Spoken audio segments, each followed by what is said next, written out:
honor and pleasure to present Bojana Jelicic, friend, participant in already four, if I remember well, academies, and it's always a pleasure to have Bojana with us. And Bojana is a special person. You will recognize this and enjoy this time, this precious time. Thank you. Welcome, coaches. Yes, like Dragan mentioned yesterday, I had actually a presentation of an EHF project that we're doing with young talents, boys and girls, and it is called Respect Your Talent, but it's also something that might be interesting as well for you to hear about, or we can discuss that afterwards in our free time. What we are going to do today is team cohesion. We're going to discuss what team dynamics are, what are the three dimensions that are most important, but we will focus then throughout the lecture on team cohesion. So this is what I would like us to do today, or to reach with this lecture, to open up new perspectives, to gain new ideas, or maybe find solutions together, all of us together, on some issues that you might have. All right, so do I need to speak slower? Is it okay? Okay, I will keep reminding myself to do that. Team dynamics and how they actually influence team behaviors and team performance. By the way, whenever I lecture in English, I prefer to have more text on my slides that you can follow what I'm speaking about. If maybe you don't understand the accent as much, or maybe the English is not that well, but it's easier for you to follow. You can also take photos if you want, of course. All right. So how do team dynamics influence team behaviors and team performance, and what actually team dynamics are and what they represent? They represent how and which way do team members behave, and their psychological processes that are actually the pillars of the interactions within the team, right? They define the interactions. What also team dynamics are, or speak about, is or how the team members and the athletes and the team staff, how do they work together on a certain goal? The behaviors that they manifest during those team dynamics are all interdependent, meaning they depend on each other, the activities, the behaviors.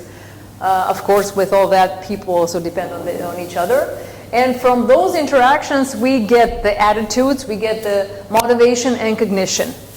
Why are these three aspects important? It is because they are actually influencing how the team members feel about each other, how they feel about their team, and how do they feel about the goal, their mutual goal that they're working towards.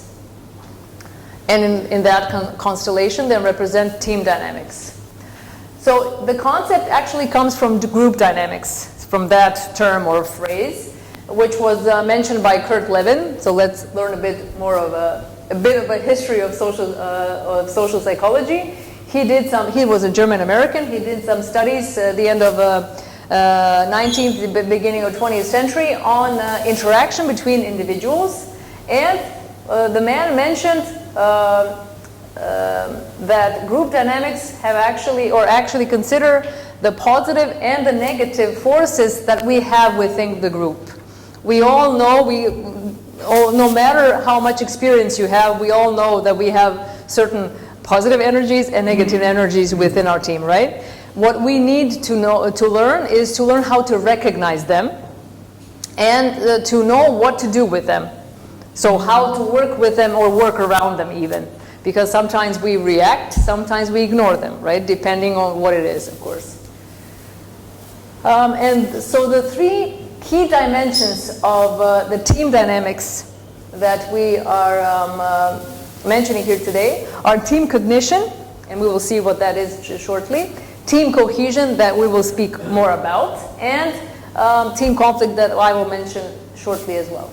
Team cognition. What is cognition? Cognition are thoughts. So it's the thinking process of your team, the system of thoughts that represents your team, or how do they evaluate certain situations? How do they see the situations? How do they interpret the information or process the information? Therefore, how do they bring themselves to the point of making decisions, and which methods or ways do they use to make them? So let's just say the thought process of your team is team cognition. And of course, what is characteristical here for the best performing teams is that they share knowledge throughout the whole process while they are working on developing and building themselves towards that goal. Team cohesion. So we're speaking about social connections, right? Social interaction. We're speaking about bonding between all of us in the team. So not just players. We're speaking about team staff as well. Within the team staff, with the players. Actually how motivational factors create these social bonds and interactions and relationships between the team members, which all tends to increase team productivity, right? So it sounds logical, and I'm sure that we all have some associations while we're speaking about this or hearing more about this. Team conflict is the disagreements within your team or within a team between the team members, and here we differentiate task conflict and a relationship conflict, or later on also social one. Task conflict is a situation where they disagree about a content. For example, you call a certain action to bring your team to a certain solution, right? A goal, where they might disagree with the way how you, let's say, define the action, or who do you see being active during that action and which way. They think that maybe a different action would work better. That could be a task conflict. Where relationship conflict is when they clash, when the values of team members clash, and that creates negative force, right?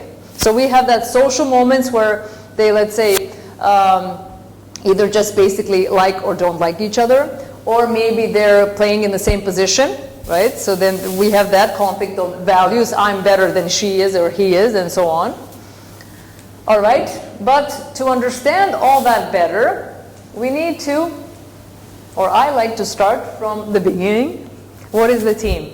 I'm sure that this could be one of those terms that we meet every single day that we take for granted. Maybe we don't think about enough what a team is. So let's go back to some basics. So what is the team, and what are we actually a part of, right? What do we represent as a team? And to understand that, we also need to mention now the term group. Group and team is not the same, right? A group of people can be a team, and team is always a group, but a group is not always a team. Why is that? What are the characteristics of each of those? But what at first I will say is that the group of people is characterized with interaction. They interact with each other, working towards a certain objective, a certain goal. So they have some kind of mutual activity. But let's see the difference here. So group work or teamwork?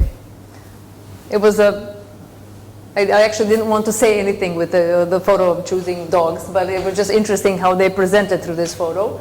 Where in the group work we have people working independently, so everybody's walking for themselves, right? We have more an individual, let's say, approach. Everybody's more focused on themselves and their needs. In the teamwork, we have people that are sharing responsibilities.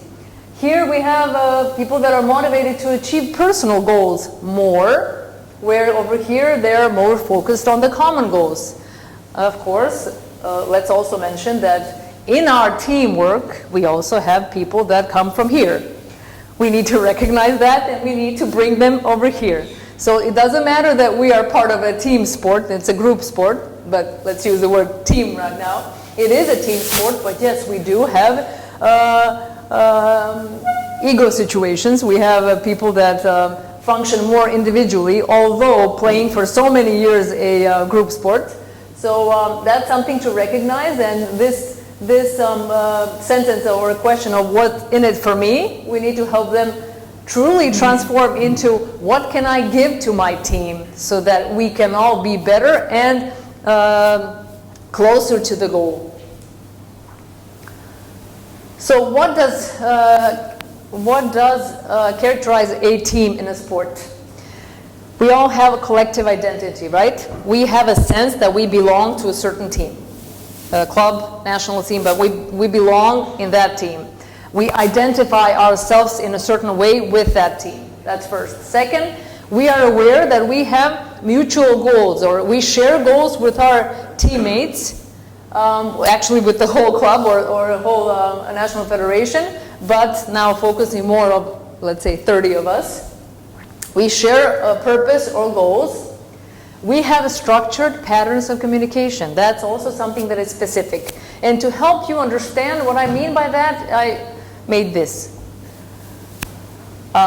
Maybe it doesn't look that nice, but I would say it's clear of what I wanted to represent is that the team staff needs to work together at all times. They exchange information. They are all interacting between each other to be able to prepare their players, which means that all the interactions or all the communications in a successful team are actually focused on the well-being of the athlete. My, let's say, work philosophy, or the way I see work, is that if we prepare our athletes well, or prepare them to perform great or perform their best, they're more likely to present that on the court. Why I like to take over the responsibility? Because first of all, I like to take the responsibility or the pressure off of them as much as we can in a healthy way. They are not supposed to be pressure-free, right? They need to understand the responsibility, and they are the actors. But on the other side, I like to see us, the team staff members, as those ones, the experts, each person in their area, that actually we gathered there to teach them to perform something that we all actually expect of each other, right? Through the goals that we defined together. Yes? I like to call us supporting staff. Supporting staff. Go ahead. Nice. Nice. Nice word. A big one, actually. Then also something that characterizes a team is the personal or task interdependence again. So again, right, they're depending on each other. It's actually a degree or the extent to which group members rely upon each other or on each other. And when teams are more interdependent, they are more coherent, better is communication, we can more strongly then predict their performance. Or, of course, teams that perform highly, more efficiently, or they're in a continued way of, let's say, progressing with their results, we are for sure going to find coherence and great good communication, which means effective communication in that team, or it's going to be characteristical for them.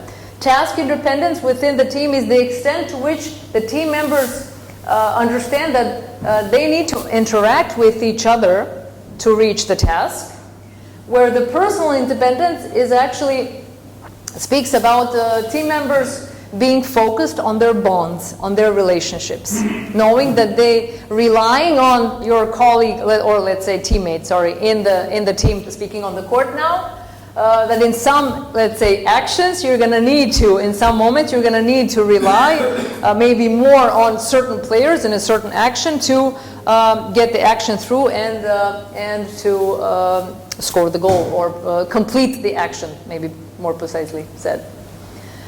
And the fifth one is their interpersonal relations and attractions, where we actually speak about the way people observe each other, what do they think of each other, how their attitudes are toward each other. And therefore we speak about the cognitive aspect, right, the thoughts. What do I think of a certain person? How do I believe they are, or that they might be? Then the affective aspect, meaning the emotional aspect, emotions. How do I feel about that person? Do I like him or I don't like him, or what else? or the behavioral aspect where we actually have the cognition, so the thoughts plus the emotions, you get behavior. So whenever we have an issue on behavioral level, it's for sure an issue on the cognitive and the emotional level. So for example, if you have a player that is, let's say, not disciplined, what I would do, or what we would do from our perspective or our profession, is we would speak with that player to see how do they see a certain situation, why do they see it a certain way, how does that situation make them feel, why does it make them feel that way, or maybe sometimes they don't, let's say, obey you or follow what you're saying because for some reason maybe they don't like a certain tone in that moment. It's not something that maybe interests you that much, right? But it is information for me, and yeah, I can use it to help out that player to connect better with you as a coach, so that you would, of course, both have less issues and have more smooth communication. So what is team cohesion? Team cohesion is that dynamic process that we're focusing on today, and the tendency of a group to stick together and to remain united while they're approaching or working towards that goal that I have mentioned so many times since the beginning. And it can be viewed as an extent to which the players are motivated to practice. They are aware that they're competing as a team and that they need to, that's the only way they're going to reach something, is if they work together and compete as a team. And the level of unity that characterizes them.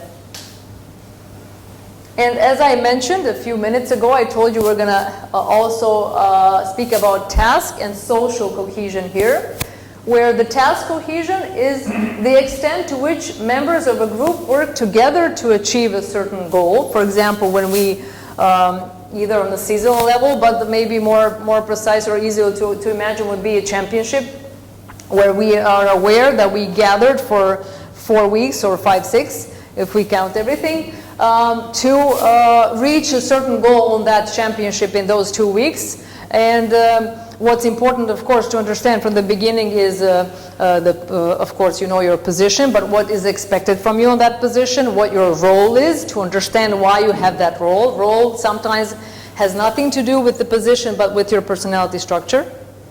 What is expected from you, what you expect also, not just from yourself, but you also can expect from your coach. You have the right to, or the players have the right to, right? But again, the moment to mention the importance of effective communication. People having an understanding to you coaches as well, that your players have the right to express themselves to you. Most of the time they need you to show more that they can express to you, that they can share something with you. Please never misuse something that they share with you. So if they tell you something personal or maybe something that concerns their communication with you, don't get offended. Understand, they're under pressure. They need to tell you something. They're afraid how you're going to get that. How is that going to affect their communication with you afterwards and so on. So I like to see it as well as we are in a way also their parents, let's put it that way. So I expect for myself always to rise above a certain situation. It's not easy for me because I also have a character and temper, and I'm also a person, right? But we are there for them. I don't see that they're there for us. It's same like at the university level, right? Are the students there for the teachers or the professors or vice versa, right? So we are there for our players. Let's have more strength and understand certain moments, certain lack of, let's say, communication or something, but we need to teach them. I'm not saying to tolerate. I'm saying to understand, but to solve. And understand that there are many situations where it is not easy to approach, especially if you are not comfortable with any tension or conflict. I'm not saying that you need to like that, but you need to also at some moments learn to be comfortable. Why? In which way do I mean that? To be able to have more smoothness and maybe even initiative to step up and to resolve that. Because sometimes when I don't like conflicts, but I learned along the years that I need to accept them, that they exist, and that I am going to probably be the one that is going to be expected to act first because of what I do, right? So maybe that's something that could help you as well, to understand conflicts in that way. Nobody saw you. All right, and social cohesion. You need it over there? Okay. All right, and social cohesion would be the extent to which team members like each other and, let's say, are eager to interact according to that. Examples of that could be they're spending time outside of the club or the national team. So free time, who do they choose? That's something that we also analyze, right? Who spends time with who? Is that communication healthy? Are they, let's say, good for each other? Because we run into a lot of different issues on the social level in our teams, and some of them are not easy to solve, but definitely there's a solution for everything, and we just need to, I would say, also act, initiate, but as well keep in mind that timing is sometimes important as well. So it doesn't mean that something needs to be solved right away, but I would say that sense also comes with years, right? With experience of when to act on something. If you don't know, actually, it would be best to ask the more experienced ones. So when we start building a team, like I mentioned a moment ago, we need to have clear rules that are meaningful, that people understand what we mean by those rules. So what do those rules allow them to do and what they're not allowed to do? And if they're misusing a certain situation, the sanctions also need to be clear. You know, at some points, I know it's going to sound a bit drastic right now, but in some situations, it's like working with kids. Sometimes we need to, a certain balance needs to be made, or let's say first, you need to be aware of the need to make a certain balance, or where sometimes not acting is actually acting, right? Sometimes when you ignore something, you send the message, okay, until you act accordingly, I will not see you. But again, if it keeps happening, you need to act, and so on. So it is, a lot of it is in front of you, and a lot of it is happening, and therefore, hopefully you will work in environments and clubs or national federations where you will have a possibility to have more people in your team staff of different expertise, where actually we all are there in the team staff to help the head coach. Help each other, of course, but to help him.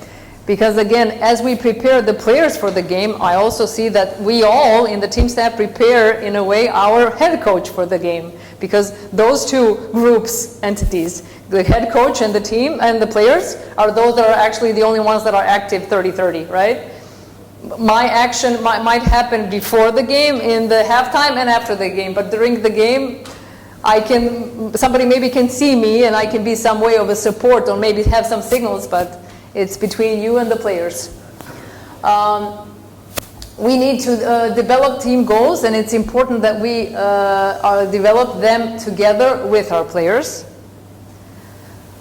to help them actually become more aware of their responsibility in those goals as well. So it's not, you should not do something because I told you so, but it's because we all together agreed upon a certain goal that we are ready to work towards. You will just get more energy out of them and more motivation, especially it will last longer if you activate them. Communication, healthy, effective, constructive. Critique, also an important topic that I didn't mention here that I thought of it right now, but learn how to criticize. Critique is okay when it's constructive. So when you want to correct something, you need to be very precise of what was wrong, how it should have been done. Let them try, but it's also on the other side important that they have the insight of what is happening, Because if in those situations when we correct them, either from your aspect or from my aspect, but when they don't see what needs to be corrected, what's happening? Not much, right? So we need to help them raise the awareness in all aspects of our work and everybody's work with the players. And of course, I think by now we're all clear that we all make personal sacrifices. And actually, we probably don't even see it as sacrifice anymore. This is a part of our life. This is us, actually. Or maybe this is our life. All different kinds of reactions could be said. So nothing new for us, but interesting to mention. And why is it so important?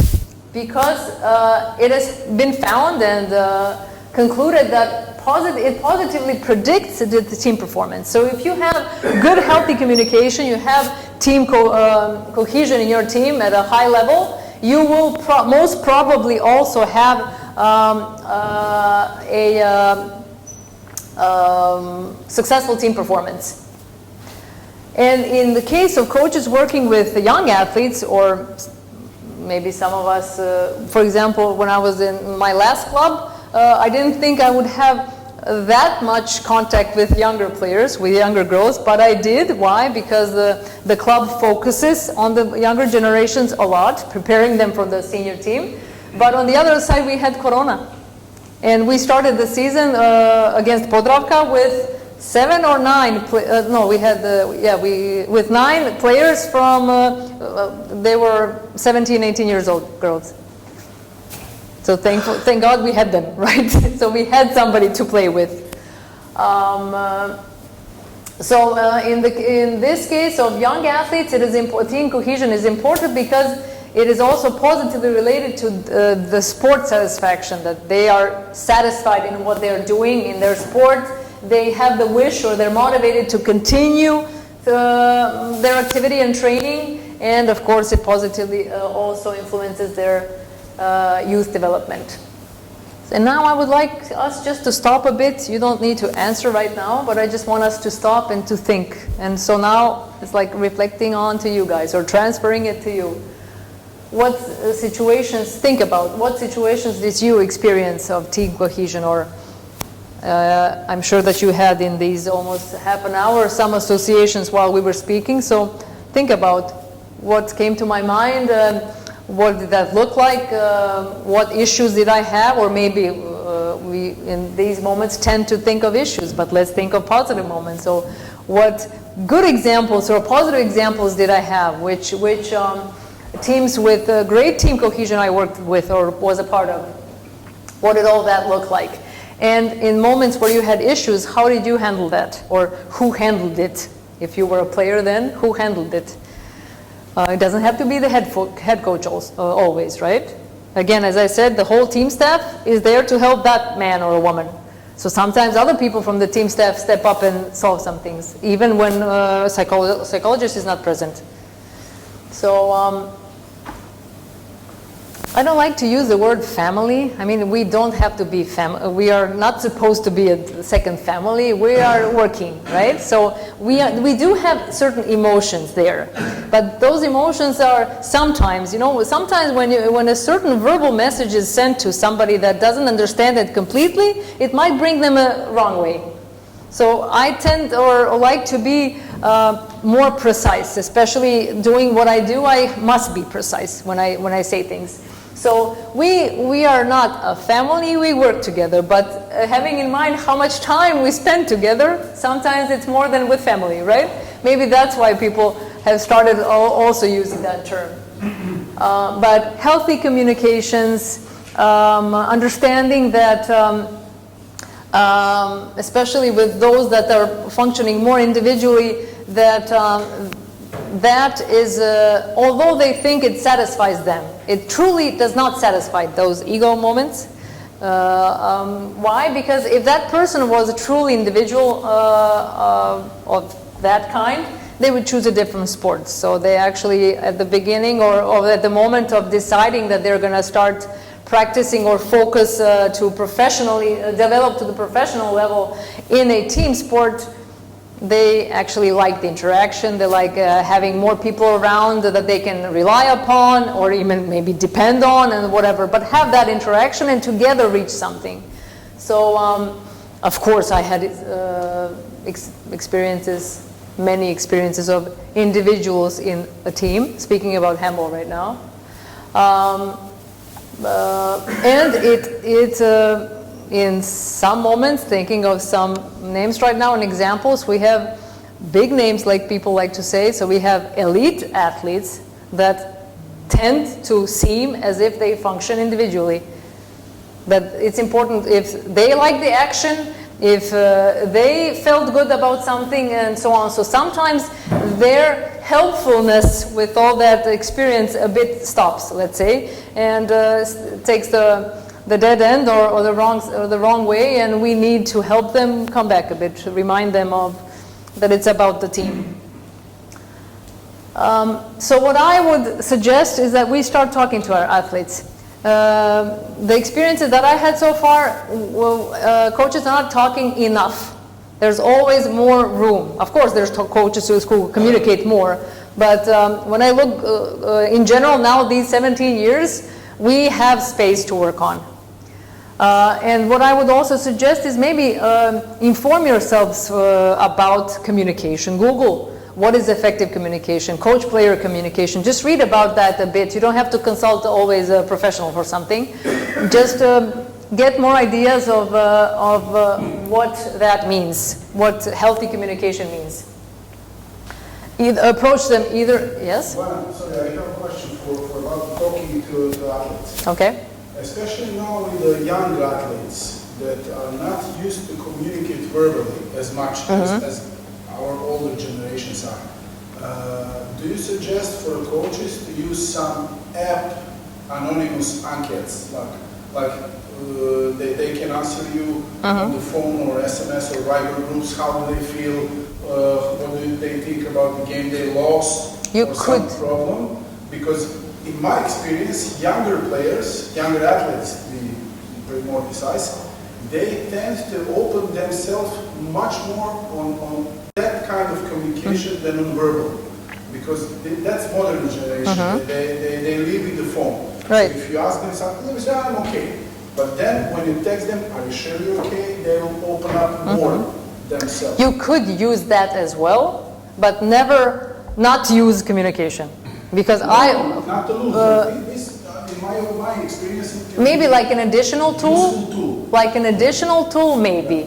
But also use it, I would suggest now, off the record, like a manipulative tool, where you're going to actually use the application or a questionnaire for something, but also let them know that you're after that, you're going to sit with each and every one of them individually and discuss the questionnaire. Because on a certain questionnaire, you have we call them items, the statements, they're called items.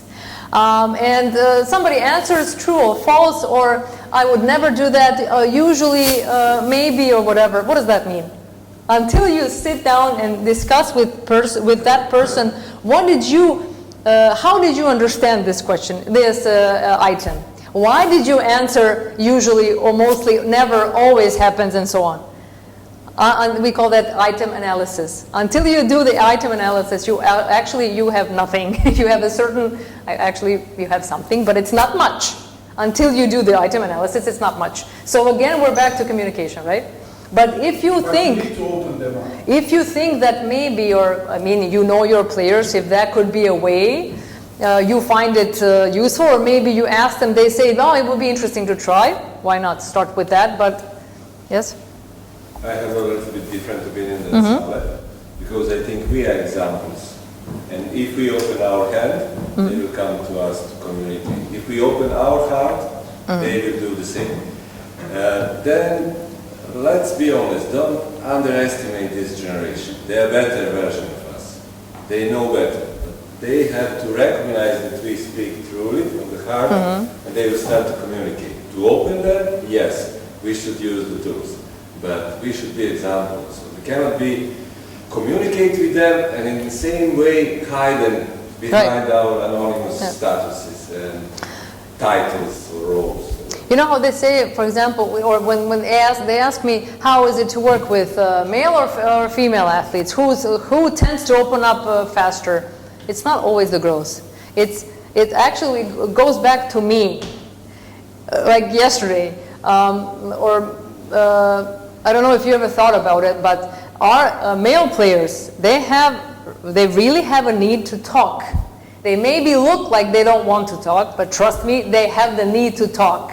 Because whenever I have a chance to interact with young male athletes, of course I have my methods. I mean, I'm more extrovert at that moment. I come closer, maybe I touch them on the arm or something, you know, I make the contact, suggest something or be interesting in a certain way, not laugh too much, right? And but find a way to make, let's say, to use your social emotional intelligence to come closer so that they would feel more comfortable to come maybe even right after to ask you something. Or remind them, I'm here for you, relax, come when you're ready. On the other side, keep in mind that the longer you wait to approach me, the longer you're going to wait for an answer or maybe a solution for something, so that they need to know that if they want us to help them, they need to approach. That's the word, please. There is a great book called Conscious Coaching. The Brett Bartholomew, the great coach from the US, wrote it. And he explained over there some, I think, 15 types of athletes, and he gave them a nickname. So the strong side of those type of athletes, weak side, and how to approach it. I recommend to every coach. I think you and I spoke last year about that book. It's great book, and it's helped me a lot because I work with a female national team and with a male national team, so it's completely different. Different approaches, right. Ladies are more talkative, but that does not mean that they're very much open. It also depends. But yes, we are. We start speaking more easily, make the conversation more easily. We have the need to express more than the man or males show the tendency and the need for that.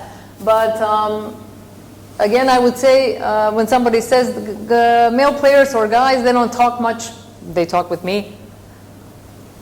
Not everybody starts speaking the first day, but during the first week, everybody made a certain move, a certain contact. Something was, even if we just laughed about something, but you know, it's a contact as well.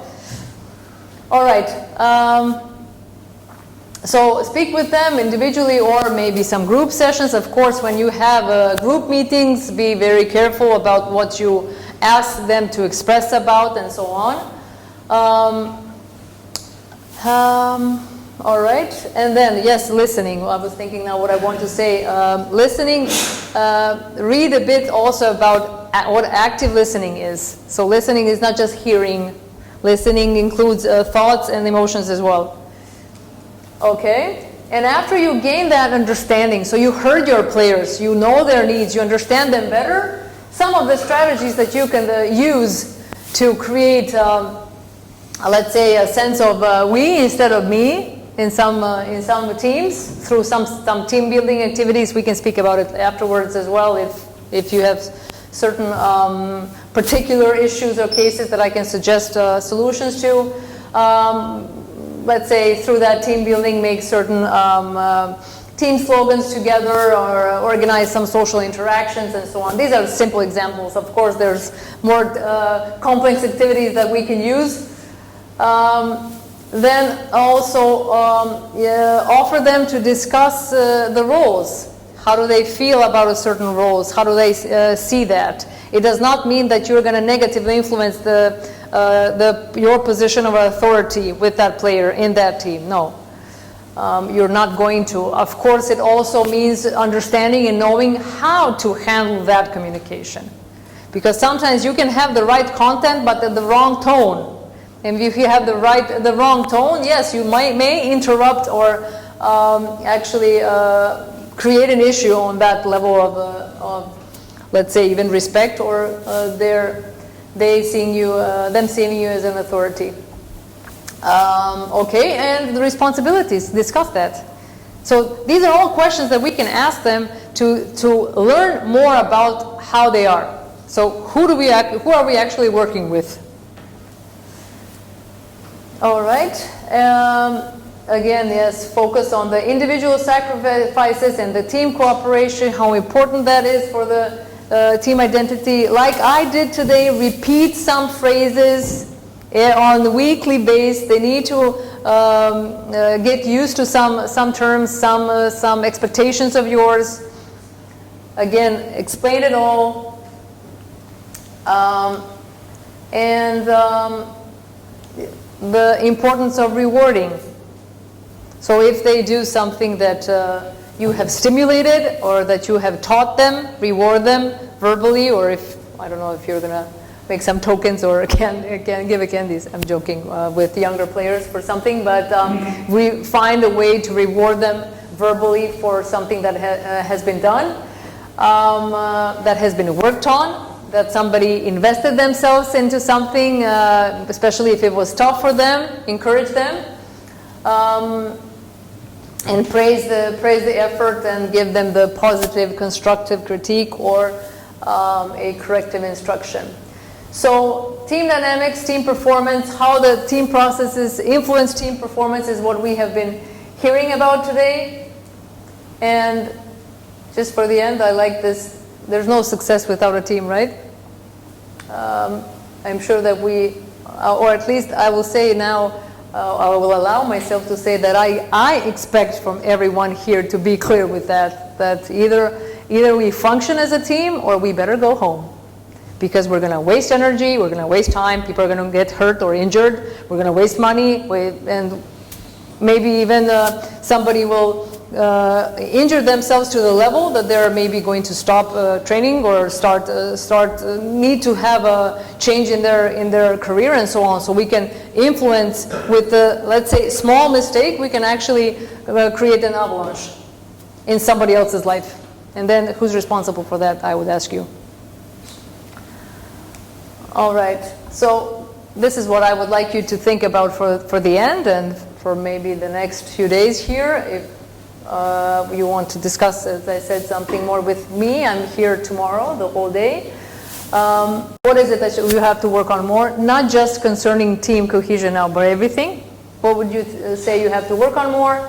Which aspect of yourself, of your team? Unfortunately, more times of when I had collaborations with teams, where I, of course, worked with the coach, we actually started by me realizing that he thinks I'm here to work with the players, not him. But I cannot only work with players, I have to work with you. So it's you and the players, and then it's the rest of the team staff for me. But I have to cover everybody, even the physio, because he's in contact with the players as well, right? So everybody needs to be aware. Of course, physios are not present in all of our group work, but there are also people that are included, and I want also them to feel included, not excluded. So it's also about nurturing them as well. And where do you need to invest the time and energy to get out of yourselves? I believe that if we are going to choose to do something, let's do it the right way, or let's just not do it at all. Because, I mean, first of all, respect yourselves. Respect your time, respect your life, respect your family. And then, of course, everybody that you work with as well. But again, let's go back to you. Respect yourself. If you're not satisfied somewhere, go somewhere else. You don't have to stay there. Who said you have to stay? Because if you're not satisfied somewhere over there, it's going to be negatively affecting on everybody else. So now you're going to be responsible for everybody else's issues. Why do that? So just learn more about yourself and allow yourself to enjoy. And when you enjoy, you're going to see how much more you're going to be giving to others. So just be patient. Things don't happen overnight. And I would say make your vision a reality. Hopefully what we spoke about today was a bit helpful to get some things clear on that. Thank you.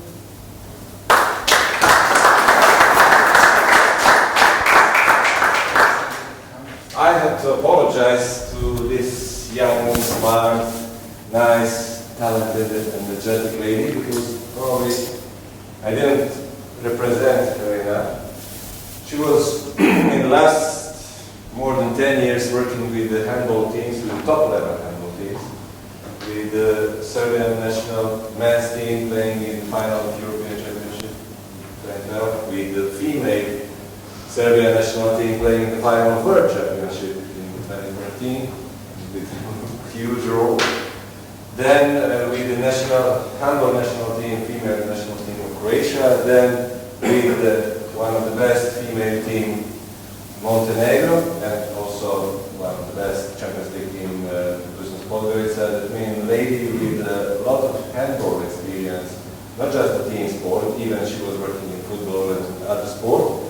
And lady who is working with on the individual basis with a lot of coaches, with one of the coaches who was playing now in the Final Four. Okay, we will not speak about names tonight, but I suggest you to use this unique opportunity to speak with her on an individual basis, or if you have anything to ask, please take care about such a time, also in your time. But let's use Bojana, because Bojana is here sharing with us knowledge, experience, and energy. Energy. I was going to add that as well. Thank you. Thank you. Bojana. Thank you.